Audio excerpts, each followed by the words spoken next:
आणि आता बातमी आहे इंद्रायणी काठावरून देवाच्या आळंदीतून। कैवल्य चक्रवर्ती साम्राज्य संत श्रेष्ठ ज्ञानेश्वर महाराजांचा आज 728वा संजीवन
वर्ष हा संजीवन समाधी सोहळा 728 वर्ष त्याला कंप्लीट होतात, पूर्ण होतात। हा सोहळा दुःखाचा जरी असला तरी हा सोहळा म्हणून साजरा केला जातो। माऊलींनी 21व्या वर्षी संजीवन समाधी याच आळंदीच्या भूमीमध्ये घेतली होती। काही वेळापूर्वीच संत ज्ञानेश्वर महाराजांचे जे संजीवन समाधी मंदिर आहे त्या समाधी मंदिरावरती हेलिकॉप्टरद्वारे पुष्पवृष्टी देखील करण्यात केली आहे। मुख्य विश्वस्त यांच्या हस्ते सकाळी पहाटेच्या सुमारास जो दुग्धाभिषेक देखील करण्यात आला होता। महाराष्ट्रातील कानाकोपऱ्यातून लाखोंच्या संख्येने वारकरी बांधव या संजीवन समाधी सोहळ्यासाठी या अलंकापुरीमध्ये दाखल झालेले आहेत। या सोहळ्याचे वैशिष्ट्य म्हणजे आषाढी वारीला सर्व भक्तगण हे विठोबारायाच्या भेटीला जात असतात, मात्र खुद्द विठोबा या कार्तिकी वारीला आळंदीमध्ये आपला जो भक्त आहे ज्ञानेश्वर माऊली यांच्या भेटीसाठी येत असतात।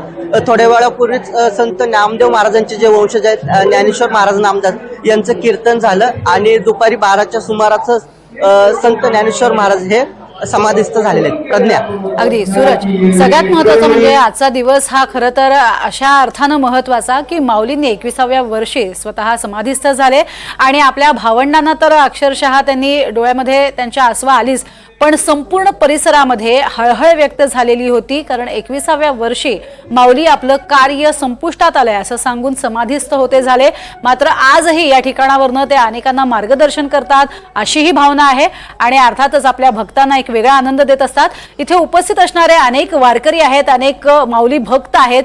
आजच्या दिवशी नेमक्या त्यांच्या काय भावना आहेत?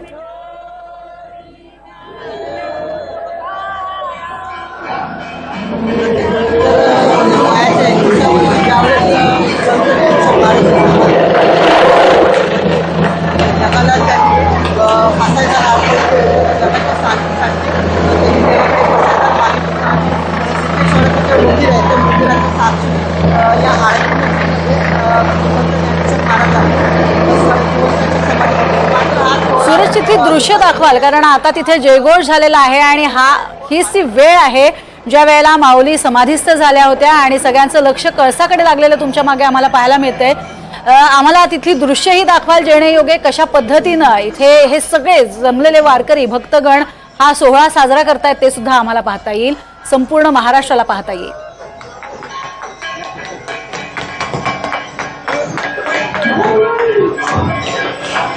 सोहळ्याची दृश्य आपण पाहतोय, थेट आळंदी मंदिराला आकर्षक सजावट करण्यात आलेली आहे आणि संपूर्ण परिसर हा भक्तांनी पूर्णपणे फुलून गेलेला पाहायला मिळतोय।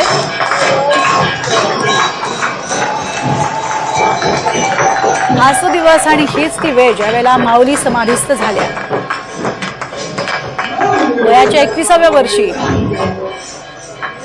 माऊली समाधिस्थ झाले आणि आजही माऊली या ठिकाणी आहेत आणि सर्वसामान्य भक्तगणांना ते मार्गदर्शन करतात। असा हा वेगळा अनुपम्य सोहळा, अनुपम्य असा हा क्षण केवळ आनंदीच नव्हे तर माऊलींना जाणणारे सगळेजण थाय मोकलून रडत होते.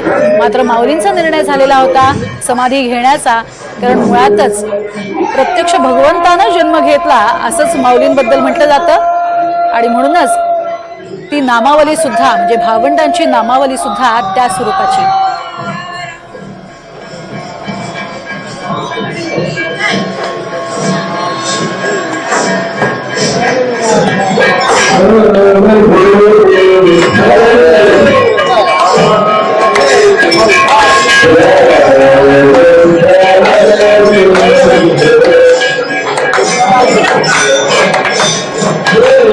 निवृत्ती, ज्ञानदेव, सोपान, मुक्ताई अशी ही 4 भावंड.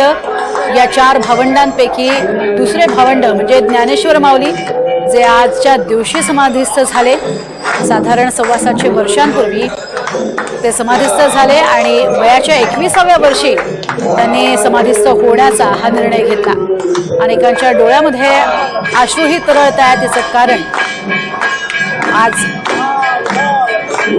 माऊली समाधीस्थ झाले आणि याच ठिकाणी जिथे समाधी घेतलेली आहे जिवंत समाधी घेणारी अशी ही 2च संत महात्मे आपल्या महाराष्ट्राला लाभलेले आहेत. एक म्हणजे स्वतः संत श्रेष्ठ ज्ञानेश्वर माऊली आणि दुसरे सदेह वैकुंठाला गेलेले तुकाराम महाराज. या बातमीवरतीच घेऊयात एक छोटासा ब्रेक.